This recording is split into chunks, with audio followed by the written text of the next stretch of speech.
Good evening, everybody. Just wanted to jump on here and do a quick video just in regards to power outages and everything associated with Texas and Hurricane Beryl. So to start, electricity is a luxury, and many of us are quite spoiled by our air conditioning, appliances, and everything that uses electricity to make our lives easier. Now, especially when you live close to the coast, but even if you live inland, storms happen, hurricanes happen every year. It's not really a surprise, but now that it's here, what do you do? So if you don't have a generator, that would be my first recommendation as your basic item of preparedness is a generator. And you can spend anywhere from $200 to thousands of dollars on a generator, just depending on what you're trying to accomplish and what your budget is. So if I were to start over today and just suddenly appeared in Texas in the aftermath of Hurricane Beryl, what would I get? All right, here we go, crash course. Okay, this video is gonna separate the wants from the needs.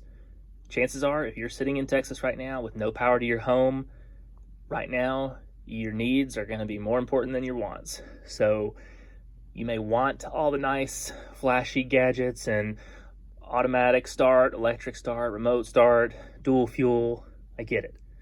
But what you need right now is something to power your refrigerator, some fans, lights, and just the essentials. So this generator is a 2000 watt AI power. It's gasoline, and it'll run for about 6 hours on a tank of gas, depending on the loading. So this is powerful enough to run a refrigerator freezer combo, maybe a couple of chest freezers, and that's kind of really all you need just for the basics. This could also run a window air conditioning unit. It may not run multiples at once, but if you just had one room that you're isolated to, this would be able to kind of keep you comfortable. Okay, so this is a pull start. So you will have to manually crank this and run a choke, very much like how a lawnmower operates. You kind of have two different ports here, just a standard outlet type for 120, and then you have a NEMA 30 amp outlet for something a little more heavy duty. So this requires gasoline to run, and you need to make sure you have this at least 10 feet away from your outside of your house, so 10 feet away from the wall. That way you don't have any risk of carbon monoxide coming back into the house. So you have to have it properly ventilated. So don't start this in your garage.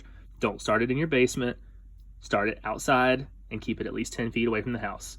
Then you can run the extension cords in through a window or a door, just whatever way seems best for your house. So you can find these types of generators at Tractor Supply, Lowe's, Home Depot, any type of home improvement store.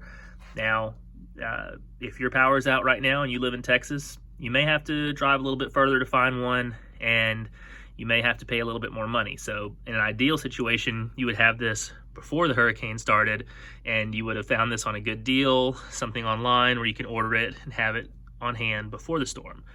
But typically a generator like this, a very good deal is around $300, but depending on the brand, if you go with a Honda, you may pay closer to $1,000. So I would say, starting from scratch, at the most economical budget as possible with getting the most usable amperage out of a generator, something like this would be ideal. So you would have to plan on spending roughly $300, $400, $500 for something like this. Keep it in your garage for storage, and then just periodically crank it to be able to keep the engine functioning. And main thing is, whenever you do use this, make sure you take it outside. Keep it at least 10 feet away from your house, and get a heavy-duty extension cord. That way you can run it into your kitchen, be able to plug your refrigerator up, and then alternate your appliances. All right, so a big deal with storms or any type of natural disaster is fuel. So you don't want to crank this and just run it wide open and just be partying, living it up full bore. So you want to pace your fuel. So let's say you have a refrigerator. Plug it up, let it run for maybe about an hour, then turn it off. Wait about 3 or 4 hours, crank the generator up, plug the refrigerator back up. So you're only running it for say about an hour at a time, but you can't wait too long before running the generator again because you don't want your freezer and refrigerator to thaw out.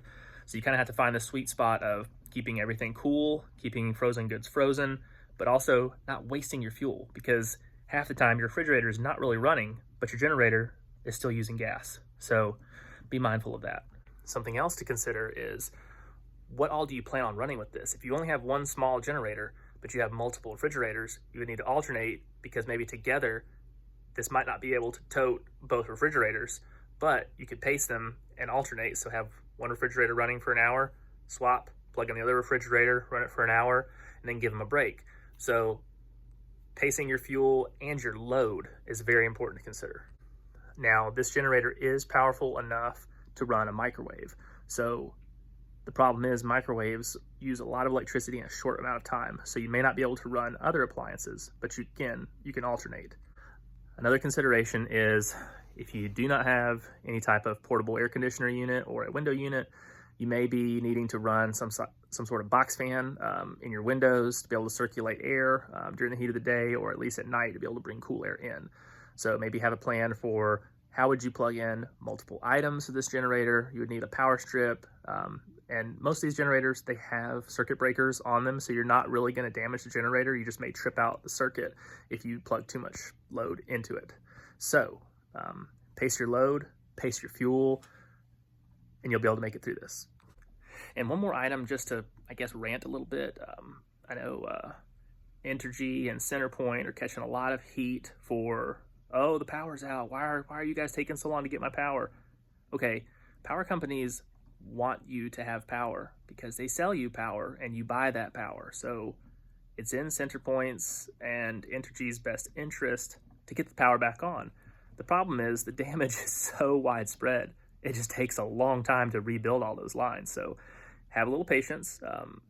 Perhaps a $300 investment would be able to help soften the blow. And, that's kind of case in point to why generators are important. I believe everybody should have one, and hope you don't have to use it. But here we are. So if you have a generator, use it wisely. If you don't have a generator, I hope you can find one. So best of luck.